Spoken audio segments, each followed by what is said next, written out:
साली हो सहारा तनी हमके करो हो, साली हो सहारा तनी हमके करो हो। डरे डरे डरे डरे डरे डरे डरे डरे डरे डरे डरे हेलो कुछ बुझाई लो? कहता ना बुझाई लो, बढ़िया बुझाई लो, मतलब गाँव के रोजा बुझाई लो गाना। मोबाइल साइलेंट कीजिए अपना जी। तो कौन सा गाना है गाएंगे आप? लीजिए पाना लीजिए और गाना गाइए। तो साली हो सहारा तोनी हमके करहो, साली हो सहारा तोनी हमके करहो, गरम पिचकारी तोनी हाथे धरहो। अरे ये तो ससुरिया के बेटा झाड़ अब माइक छीने के पड़ गया तारा मुंह में से का तरीके जाय रहो। पिचकारी कहीं गरम होला रंग में डाल लेम नु तो गरम हो जाई, गरम ना होई, गरम हो जाई। गरम ना लेकिन बुझबुझी फेंकियो हमें से। तो हरू का लगा बुझ बुझी फेंकावे, समझ लो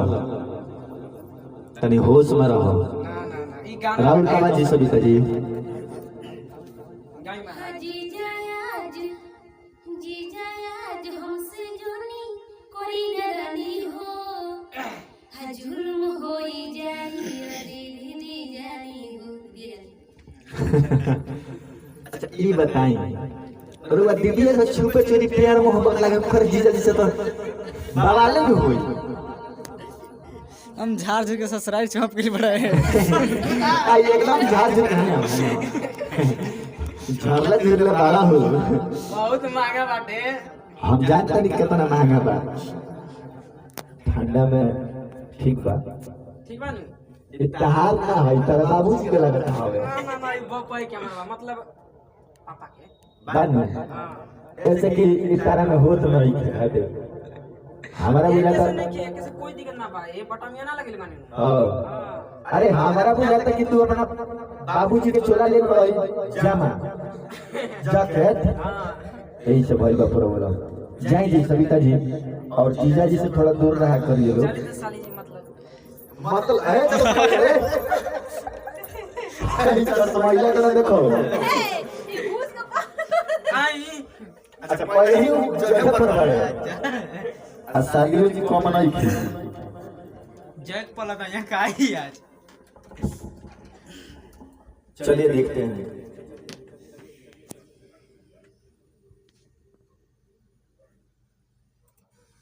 हेलो जी, हेलो हेलो जी।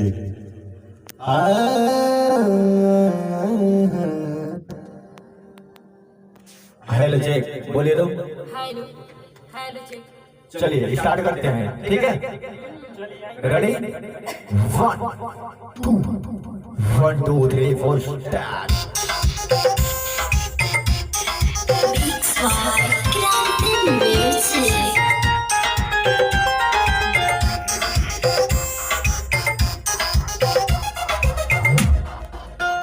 चलिए सविता जी गाइए।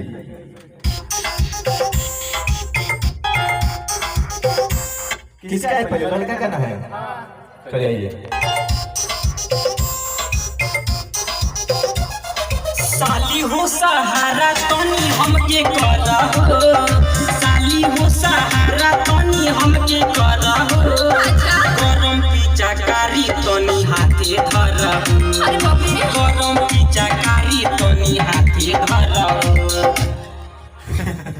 ये महाराज जी साइलेंसर लेके आइल बड़ा का उनिया थे लुकवा के लेके जा का। हम त ई हारन बनी हां सर बोली कि ऊ कहत रहे कि साली हो गरम पिचकारी का हाथ ना धरो। ओहू में कहत रही अरे मतली याद है पिचकारी होए वाला बड़ी हाथ जोड़। अरे आज के कुछ ना कोनी मैंने डरा नहीं। हां डरा तार लो भाई। लोहा गरम बा कोई धर हां तीन करे धराओ तो किस करे के डरा। ये जे कनवा कहले रहे नु कि मार दे सटा के लोहा गरम बा। हम उनका के खोजता नहीं कहिया भेट होई। हां फट के ऊपर तो लोहा गरम था अब तो गरम रही तो क्यों डराई ना हां अंदर में रहला तो लोग ना डरला। चलो सविता जी तहार पाठ का बहु ठीक बा तनी हाथे धरऊ जीजा आज हमसे जाने करे लगानी हो जीजा आज हमसे जाने करे लगानी हो जुल्म होई जाए जो दिदिया जानी हो जुल्म होई जाए जो दिदिया जानी हो ना देखो दीदी से डर बा तो जीजा लो से होली खेले के ना चाहिए। इनका तो कहता नहीं कि दीदी से मत कहिया होली चुपे के खेल लो दीदी जन का ना करी इहो जो है ना जीजा इसको पिज्जा खिला के मारना चाहिए और साली बन के तो थोड़ा साली का रोल लगा कीजिए। साली के पिज्जा देखो फिर पिचकारी धरावता नहीं गरम पिचकारी हां पिज्जा खिया के साली के पहले खिया आवे है ना तरह का ठंडा पिचकारी गाना हो जाए तो खाली चलो अंतर आबो आइए सविता जी स्टार्ट करते हैं।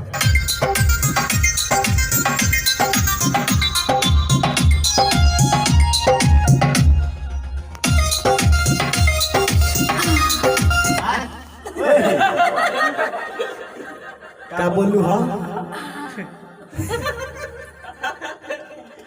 भाई हो हम कहीं मठ पर चल जाए क्या हो ना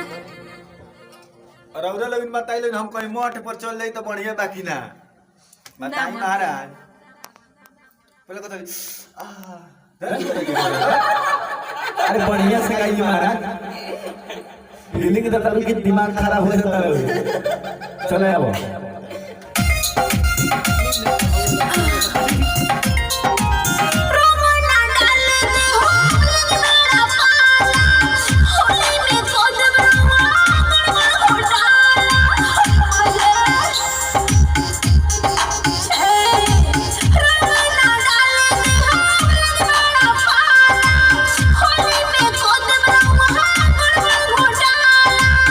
ऐसे न मना करो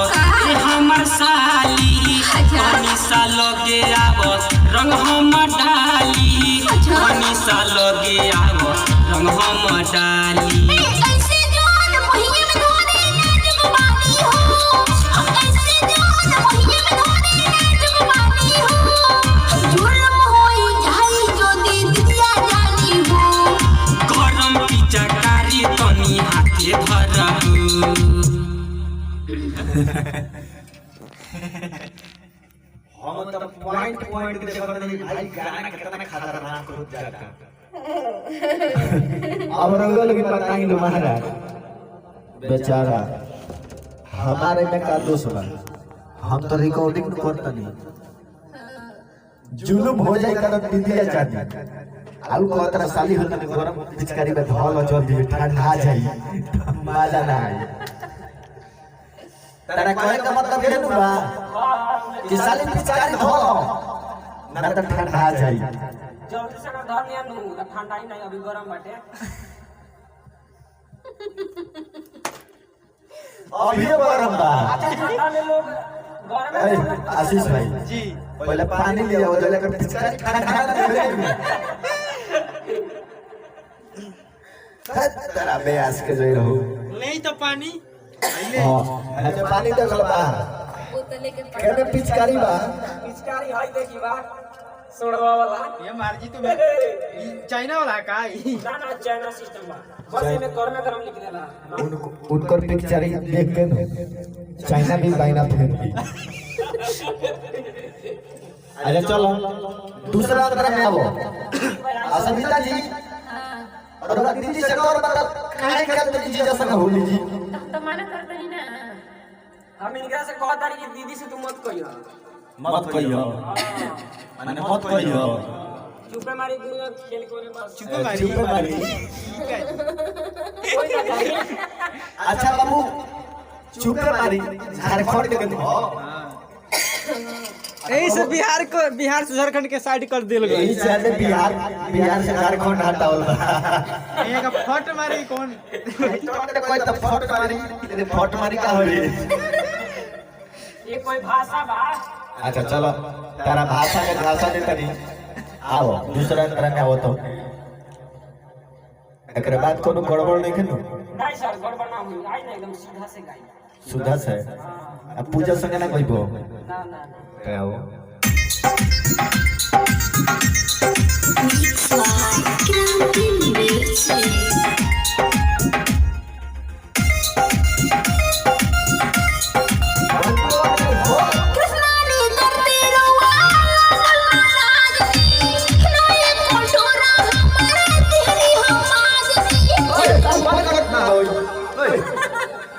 गजब भाई लड़की है हमारा नाम क्या रख रहे हैं कि रो लागल ना लाजी आ नय कटोरा हमर देनी माजी हमर तो मजे वाला होई रोमा भसुर आई यही से कहा गई बेटे गजब हाल भाई माने हम बर्तन मजे वाला होई सुनते जे बढ़िया रोटी पकावता नहीं अच्छा ये बताइए ए में हमारा नाम का कौन हो सकता है रोए में शामिल बनी बात हो तो तू जाना बे हमारा नाम तीसरे में डाल दो लोगी शामिल बनी कल कोनो बात हो जा तो रवा जाए बर्तन धो फिर हम का बर्तन में जगह ले जो बोली मज के खाई अब हम ना मजे आशीष भाई आगे बताओ इनका करतो आशीष से तो मजी हां आशीष अजनबी मौजूद और रोटी के बनाई तू देखला ही नहीं कि खेला खेला खेला कहां होइल में झमेला देख ले तू बनी आई ई खेला कौन खेलेला खेला कोई लेकिन हम खेला में ढेरे पिचकारी लेके आए पीछे से खेला में हां खेला में कोई लोग हम खेला में लेके आए पिचकारी दोनों एकरा इतना मूर्ख कोई भी ऐसे ना देखनी सब के होली में लगे वाला पिचकारी जोरी में आई लेके ठेला पर मेरा त गांव भर के लोग का पिचकारी निकाली पिचकारी ठेला पर लाई कहां पर पिचकारी बटिया झारखंडी पिचकारी चुनाव में पिचकारी छाप जिंदाबाद तारा ब्यास के जे रहू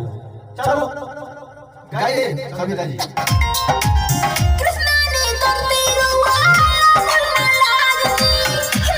कोटोरा हमारा दिहनी हमारी का बनी कृष्णा ने करते रुआ कोटोरा हमारी आनंद प्रेमी से आज लगावाला गोरे गाल में यो बीर पोतावाला गोरे गाल में ओ बीर पोतावाला सभ्यता के टोचर कोई होई नहीं हो अब ना तू ना ना आयो तो चल कर मदर हो जाएगा हानि हुई हानिकारक है हानिकारक है हानिकारक पदार्थ है उसको छूना नहीं है तुम्हें सब तुम गुजर करना बताओ कितना बेहाया जीजा बोल बा जबरदस्ती कोहर लगाए जीजा कौन बानी लभरिया जीजा लभेदे नहीं बताया अरे ये जीजा फट मारे वाला ये जीजा फट मारे वाला ए बाबू जीजा के आधा हक साली में होला होला नु फट पिचकारी साली मिला के ऐसे कुछ आई डोला चाय लेकिन डालिए कि छोड़ो दलवा तू होश में कदम पे चुप साइलेंट रहो ई बताओ कौन तरह के जीजा के हक साली में आधा होला नु तो जितना तार जमीन पे आधा लिख दो शादियों के जियो करेक्ट लिख दबो लिख दे अरे बाप रे आ तार मौगी तरह में पास करी पीछे से तब का होई ना करी नु साली या मम्मी के दोनों के रखब नु दोनों के रखबो दोनों के रखबो फट मारिया आई तीनों के ना रखबो तीन गो साली के दुइये को के रखा तू कहे तो ठीक भाई वही काम करी वो काम करी ठीक नहीं आई गो रही तो तार गोड़ दबाई आई गो रही तो तार व्यवस्था करी डंडल लिया के मूर्ख इंसान आ एगो रही तो तारा संग गाना गाई चली आई तक आगे सुनाई तो चलिए सविता जी का भाई गोलू गाँव करना चाहिए हाँ तो काम मांगो चलिए देखल जाओ चलिए स्टार्ट करी चलिए टोचर मोइल होई हानी हो सविता के टोचर मोइल होई हानी हो आ जुलुम होई जाई जो दिया जानी हो कर्म की चकारी तोनी हाथी धर जिजा हमसे जानी बड़ी लगानी हो जिजा हमसे जानी बड़ी लगानी हो आ जुलुम होई जाई जो दिया जानी हो कर्म की चकारी तोनी हाथी धर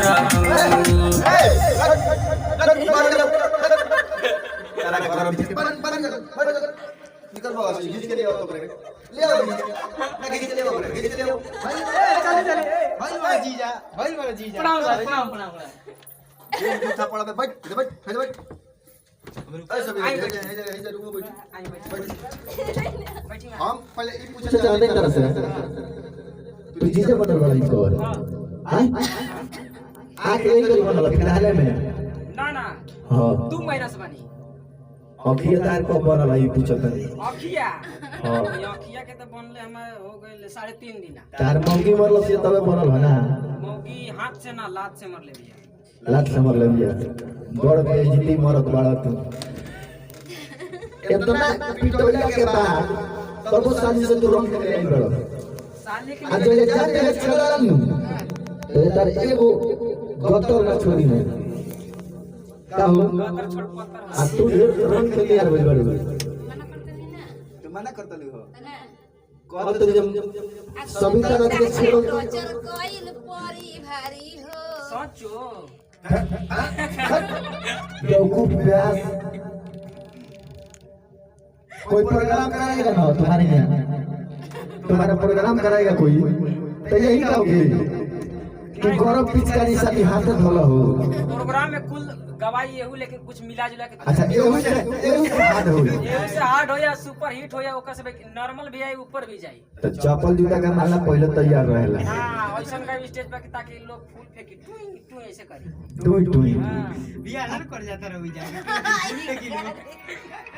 फूलों के माला चोराला के करा जानता रहो जेकरा के श्रद्धांजलि जी दियल जाला स्टेज पर ब्यासों के चढ़ला चोराला मतलब पहनावल जाला माला के करा पावल जाला बॉलिंग दियल जाला ओकरा के तो तोने होश में रहो आई साली बनल बड़ी नाम के साली बड़ी की काम के खाली नाम खाती काम ना करबे काजी एजा 5 मिनट अबला ना कारण काम ना कर बुका मतलब रंग के काम ना होई ना खाली एजा नहीं 5 कहत रे साली में आधा आधा होला दू गो साली मिला के तो एगो बीपी हो जाई कर साली में आधा होला तो दू गो साली मिला के पूरा कर लो एगो बेवकूफ बेवड़ा चलिए बताइए कि गाना कैसा लगा खिसियान तो मत की गाना हम ही लिखले बनी चोर पकड़ा देनी हो अभी ई गाना के लिखले बनी हम और जितना मनोरंजन भई आज से यही गाना के मनोरंजन हुई और वो सब के वीडियो देखे के पड़ी कैसे कि इतना ना मसाला ही में रेलम सन किलो वाले का निमन लगबे करी तरकारी ये सबसे ना सुनम कुछ विचार शब्द बोल लो तू ना सुपर हिट से सुनी हम यहाँ देखी सविता राजी सुपरस्टार तो हाउ कनेक्टेड भाई के मतलब सालिन बड़ी तो मतलब ऐसे रंग ना डाल साली सकते के नाता खत्म हो गई शादी का खत्म हो गई मारम दू छोड़ दिया दे पाइप में उठी कर देबो जामा कर देबो दू छोड़ दी ए सुबेरी के लो